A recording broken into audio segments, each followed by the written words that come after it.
ജിഷ വധക്കേസിൽ അന്വേഷണ സംഘം കുറ്റപത്രം സമർപ്പിച്ചു. എറണാകുളം പ്രിൻസിപ്പൽ സെഷൻസ് കോടതിയിലാണ് 1000-ലധികം പേജുള്ള കുറ്റപത്രം സമർപ്പിച്ചത്. അമീറുൽ ഇസ്ലാം തന്നെയാണ് പ്രതിയെന്ന് ഉറപ്പാക്കുന്ന ശാസ്ത്രീയ തെളിവുകൾ ഉൾപ്പെടെ പഴുതടച്ച കുറ്റപത്രമാണ് കോടതിയിൽ സമർപ്പിച്ചിരിക്കുന്നതെന്ന് Aluva rural S P PN Unnirajan പറഞ്ഞു. ബലാത്സംഗ ശ്രമം ചെറുത്ത ജിഷയെ അമീറുൽ ഇസ്ലാം അതിക്രൂരമായി കൊലപ്പെടുത്തുകയായിരുന്നുവെന്നാണ് കുറ്റപത്രത്തിൽ പറയുന്നത്. DNA പരിശോധനാ ഫലമടക്കം അമീർ തന്നെയാണ് പ്രതിയെന്ന് ഉറപ്പാക്കുന്ന ശാസ്ത്രീയ തെളിവുകളുടെ ഒരു പട്ടിക തന്നെ കുറ്റപത്രത്തിലുണ്ട്. 195 സാക്ഷികളെക്കുറിച്ചും 75 തൊണ്ടിമുതലുകൾ സംബന്ധിച്ചും കുറ്റപത്രത്തിൽ പരാമർശിക്കുന്നു. ദൃക്സാക്ഷികളില്ലാത്ത കേസിൽ പ്രതിയുടെ കുറ്റകൃത്യം തെളിയിക്കുന്നതിന് മതിയായ സാഹചര്യ തെളിവുകൾ ശേഖരിച്ച് പഴുതടച്ച കുറ്റപത്രമാണ് അന്വേഷണ സംഘം തയ്യാറാക്കിയതെന്ന് റൂറൽ SP PN ഉണ്ണിരാജൻ പറഞ്ഞു. പുതിയ സർക്കാരിൻ്റെ വിശ്വാസം തപ്പടി സാധൂകരിച്ചുകൊണ്ട് പുതിയ സർക്കാരിനും ഞങ്ങളുടെ ADGP ശ്രീമതി ഡോക്ടർ B സന്ധ്യ IPS ഏൽപ്പിച്ച ആ ടീമിനെ ഏൽപ്പിച്ച ആ വിശ്വാസം കൂടി എനിക്ക് തോന്നുന്നു ജസ്റ്റിഫൈ ചെയ്യുന്ന പോലെ അന്വേഷിക്കാൻ കഴിഞ്ഞിട്ടുണ്ട്.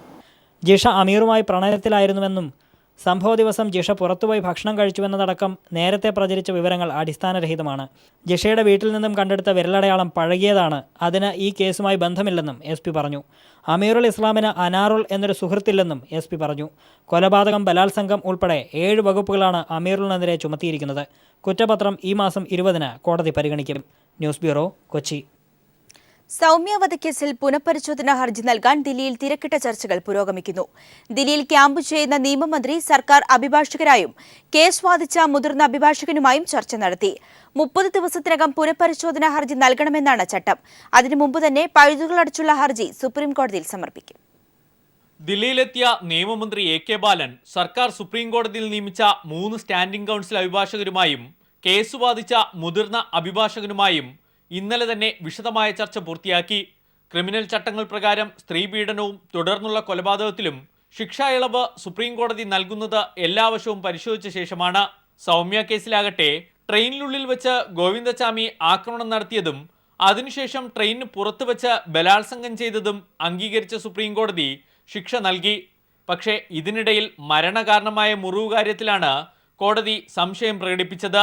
ഇക്കാര്യത്തിൽ വിധിന്യായത്തിൽ പിഴവുണ്ടെന്ന് മുൻ ജസ്റ്റിസ് മാർക്കണ്ഡേയ കഡ്ജു അടക്കം ചൂണ്ടിക്കാട്ടുന്നു. ഇര കൊല്ലപ്പെട്ടാൽ ആക്രമണകാരിക്കെതിരെ കൊലക്കുറ്റം ചുമത്താമെന്ന് 300-ാം വകുപ്പ് പറയുന്നുണ്ട്. ഇതനുസരിച്ച് ചട്ടം 302 വകുപ്പ് ചുമത്തി വധശിക്ഷ നൽകാം. പക്ഷേ സൗമ്യ കേസിൽ അതുണ്ടായില്ല.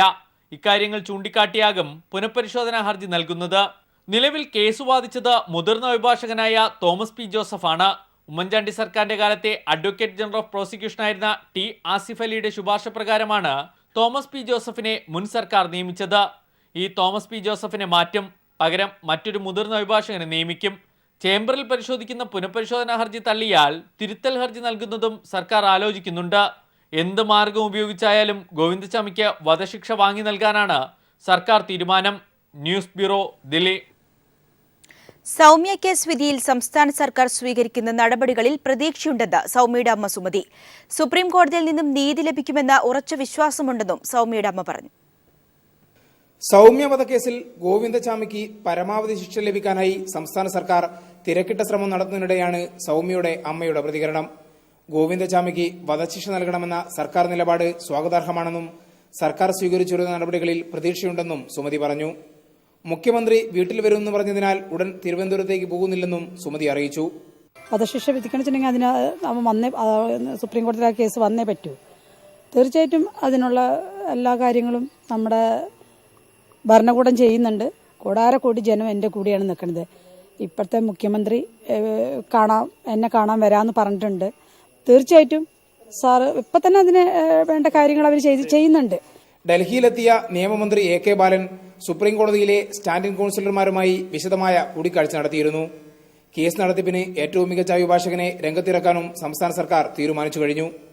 വിധിയിലെ പാളിച്ചകൾ ചൂണ്ടിക്കാട്ടി സംസ്ഥാന സർക്കാർ തുടർ നടപടി സ്വീകരിക്കുന്നതോടെ നീതി ലഭിക്കുമെന്ന ഉറച്ച പ്രതീക്ഷയിൽ കഴിയുകയാണ് സൗമ്യയുടെ അമ്മ ഇപ്പോൾ. News bureau, Palakkad. അപാകതകൾ പരിഹരിച്ച് പ്രവേശന പട്ടിക പ്രസിദ്ധീകരിക്കാൻ സ്വാശ്രയ മാനേജ്മെന്റുകൾക്ക് ജസ്റ്റിസ് ജെയിംസ് കമ്മിറ്റിയുടെ അന്ത്യശാസനം. 5 കോളേജുകൾ പുതിയ പട്ടിക പ്രസിദ്ധീകരിക്കണം. 6 കോളേജുകൾ വെബ്സൈറ്റ് പുനഃപ്രസിദ്ധീകരിക്കണം. തലവരിപ്പണം വാങ്ങിയെന്ന പരാതിയിൽ തെളിവ് ഹാജരാക്കാൻ രക്ഷകർത്താക്കൾക്കും നിർദ്ദേശം നൽകി. സ്വാശ്രയ മെഡിക്കൽ പ്രവേശന ക്രമക്കേടുമായി ബന്ധപ്പെട്ട് 521 പരാതികളാണ് ജസ്റ്റിസ് ജെയിംസ് കമ്മിറ്റിക്ക് മുന്നിൽ ലഭിച്ചത്. ഇതിൽ വിശദമായ പരിശോധനയാണ് നടത്തിയത്. പരാതികളിൽ ഭൂരിപക്ഷവും ഗൌരവമേറിയതാണെന്ന് ജസ്റ്റിസ് ജെയിംസ് കമ്മിറ്റി വിലയിരുത്തി. തുടർന്നാണ് നടപടിക്രമങ്ങൾ ലംഘിച്ച കോളേജുകൾക്ക് നോട്ടീസ് നൽകാൻ തീരുമാനിച്ചത്. അപാകതകൾ പരിഹരിച്ച് പുതിയ ലിസ്റ്റ് പ്രസിദ്ധീകരിക്കാൻ Al Azhar, Sreenarayana medical college, Kannur, Karuna, Azeezia medical college എന്നിവർക്ക് ജെയിംസ് കമ്മിറ്റി നിർദ്ദേശം നൽകി. PK Das, VM Wayanad, SUT, Gokulam, Travancore, Mount Zion കോളേജുകൾക്ക് പരാതികളിൽ അടിയന്തര പരിഹാരം കാണാനും നിർദ്ദേശം നൽകിയിട്ടുണ്ട്. ക്രമക്കേടുകൾ കണ്ടെത്തിയ 3 സ്വാശ്രയ മെഡിക്കൽ മാനേജ്മെന്റുകളിൽ നിന്നും നേരിട്ട് തെളിവെടുക്കും. 20-നാണ് ഇവരിൽ നിന്നും തെളിവെടുക്കുക. ഇവരുടെ വിശദീകരണം ലഭിച്ച ശേഷം തുടർ നടപടികൾ തീരുമാനിക്കും. നിസാര കാരണങ്ങൾ പറഞ്ഞാണ് പല മാനേജ്മെന്റുകളും അർഹരായ വിദ്യാർത്ഥികളുടെ അപേക്ഷകൾ തള്ളിയതെന്നും ജസ്റ്റിസ് ജെയിംസ് കമ്മിറ്റി വിലയിരുത്തി. ശ്രീനാരായണ മെഡിക്കൽ കോളേജ് തള്ളിയ 7 കുട്ടികളുടെ അപേക്ഷ പുനഃപരിശോധിക്കാനും ഉത്തരവിട്ടു. വ്യാപകമായി തലവരി പണം കോളേജുകൾ ആവശ്യപ്പെട്ടതായും പരാതി ലഭിച്ചിരുന്നു. പരാതിക്കാരനോട് ഇതിനുള്ള തെളിവുകൾ ഹാജരാക്കാനും കമ്മിറ്റി ആവശ്യപ്പെട്ടു. കോളേജുകൾ പ്രസിദ്ധീകരിക്കുന്ന പുതിയ ലിസ്റ്റുകളും ജെയിംസ് കമ്മിറ്റി നിരീക്ഷിക്കും. ക്രമക്കേടുകളില്ലാത്ത നിശ്ചിത സമയത്തിനുള്ളിൽ പ്രവേശന നടപടികൾ പൂർത്തിയാക്കാനാണ് കമ്മിറ്റിയുടെ തീരുമാനം. ക്രമക്കേടുകളില്ലാതെ നിശ്ചിത സമയത്തിനുള്ളിൽ പ്രവേശന നടപടികൾ പൂർത്തിയാക്കാനാണ് കമ്മിറ്റിയുടെ തീരുമാനം. News bureau, Thiruvananthapuram. ആറന്മുള ഉത്രട്ടാതി ജലമേളയിൽ മല്ലപ്പുഴശ്ശേരി പള്ളിയോടം എ ബാച്ച് വിഭാഗത്തിൽ ഒന്നാമതെത്തി. ബി ബാച്ച് വിഭാഗത്തിൽ തൈമറുംകര ചാമ്പ്യന്മാരായി. ആറന്മുള പാർത്ഥസാരഥി പള്ളിയോട സംഘത്തിന്റെ ഉടമസ്ഥതയിലുള്ള പള്ളിയോടമാണ് മല്ലപ്പുഴശ്ശേരി.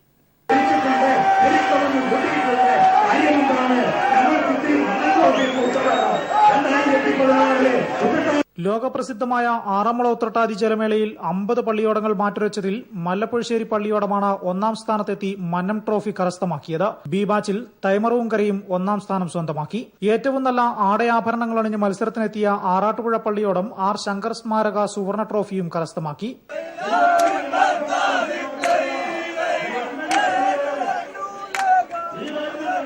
അതേസമയം ബി ബാച്ചിന്റെ ഫൈനൽ മത്സരത്തിനിടെ ഫിനിഷിംഗ് പോയിന്റിൽ മംഗലം പള്ളിയോടം മറിഞ്ഞെങ്കിലും സുരക്ഷാ ഉദ്യോഗസ്ഥർ തക്ക സമയത്തെത്തിയതിനാൽ അപകടമൊന്നുമുണ്ടായില്ല. സംസ്ഥാന ജലവിഭവ വകുപ്പ് മന്ത്രി മാത്യു ടി തോമസാണ് ഇത്തവണത്തെ ജലമേള ഉദ്ഘാടനം ചെയ്തത്. മന്ത്രിമാർ, MLA മാർ തുടങ്ങി നിരവധി പേർ മത്സരം കാണാനെത്തിയിരുന്നു. News bureau, Pathanamthitta.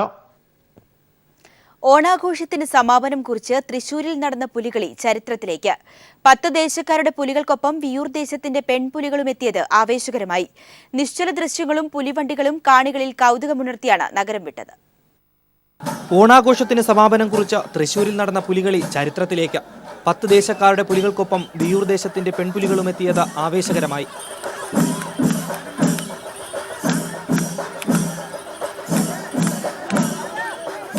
നിശ്ചല ദൃശ്യങ്ങളും പുലിവണ്ടികളും കാണികളിൽ കൗതുകമുണർത്തിയാണ് നഗരം വിട്ടത്.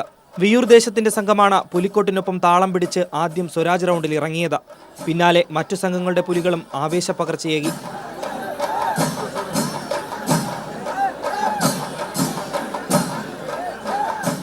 ത്രിപുടതാളത്തിനൊപ്പം ചുവടുറപ്പിച്ച പുലികൾ കാണികളെ ത്രസിപ്പിച്ച നഗരവീതിയിലൂടെ നടന്നു നീങ്ങി.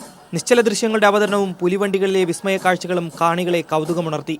ചരിത്രം തിരുത്തി ഇക്കുറിയെത്തിയ പെൺപുലികൾക്കായുള്ള കാത്തിരിപ്പിനൊടുവിൽ പുലിക്കോട്ടിനൊപ്പം പെൺമണികൾ താളം ചവിട്ടിയ വിയൂർ ദേശത്തിന്റെ കടന്നുവരവ്. 10 സംഘങ്ങളിലായി 500-ലധികം പുലികളും 50-ലധികം പ്ലോട്ടുകളുമാണ് ഇക്കുറി പുലിക്കളിക്കായി എത്തിയത്. ക്യാമറമാൻ PP സലീമിനും അഭിലാഷിനുമൊപ്പം CG ദിൽജിത്ത്. കോഴിക്കോട് കോസ്മോസ് സ്പോർട്സിൽ നിർമ്മിച്ച ബാഡ്മിന്റൺ റാക്കറ്റ് ഗിന്നസ് വേൾഡിൽ ഇടം പിടിച്ചു. 18 മീറ്റർ ഉയരവും 6 മീറ്റർ വീതിയുമുള്ള റാക്കറ്റ് രൂപകൽപ്പന ചെയ്ത് നിർമ്മിച്ചത് കാർട്ടൂണിസ്റ്റ് ദിലീപാണ്. 50 മണിക്കൂർ കൊണ്ടാണ് റാക്കറ്റ് നിർമ്മിച്ചത്. കോസ്മോസ് സ്പോർട്സിൽ നടന്ന ചടങ്ങിൽ AK രാഘവൻ MPയും സംസ്ഥാന sports council president TP Dasan തുടങ്ങിയവർ ചേർന്ന് സർട്ടിഫിക്കറ്റ് പ്രദർശിപ്പിച്ചു. Cosmos sports chairman AK Nishanth, executive ഡയറക്ടർമാരായ നിസാർ, നിഷാദ് തുടങ്ങിയവർ ചടങ്ങിൽ പങ്കെടുത്തു.